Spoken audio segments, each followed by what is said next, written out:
सबसे important pillar वो बाबू जगजीवन राम थे। 26 जनवरी 1950 को संविधान लागू हुआ और 1982 तक 20 लाख सरकारी कर्मचारी दलित समुदाय के बने थे। 20 लाख 20 लाख फैमिली 20 लाख बने थे। और आरएसएस बीजेपी उन्हीं संस्थानों को बर्बाद कर रही है, छीन रही है। एजुकेशन खत्म है, यूनिवर्सिटी खत्म है, वजीफा खत्म है, फेलोशिप नहीं है, कुछ नहीं है।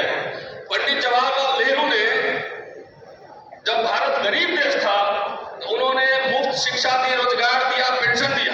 अब पंडित अटल बिहारी वाजपेयी ने आके सबसे पहले वो तीनों चीज छीन लिया। राहुल जी वही बात कर रहे हैं जो जवाहरलाल नेहरू उस समय बात कर रहे थे, वही बात कर रहे हैं।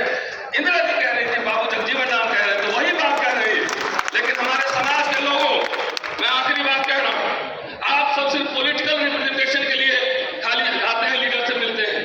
पॉलिटिकल रिप्रेजेंटेशन नहीं, अगर एक एजुकेशन खत्म हो गया, Dalit middle class, backward middle class वो खत्म हो जाएगा। इसलिए हर संस्थान में रिप्रेजेंटेशन के लिए लड़िए। और मैं समझता हूं कि जो आवाज सोशल मीडिया पे हम लोग उठा रहे थे इतने वर्षों से, अनिल जैन साहब हमारे साथ हैं, हम लोगों ने रोस्टर के सवाल में भारत बंद कौन किया था और जीता था। इसी मोदी सरकार को हमने हराया था, विश्वविद्यालय सब आंदोलन शुरू हुआ था। तो इसलिए विश्वविद्यालय में चूंकि बागी बनते हैं, बागी कोट अनकोट कह रहा हूं, वो सब व्यवस्था पे सवाल उठाते हैं।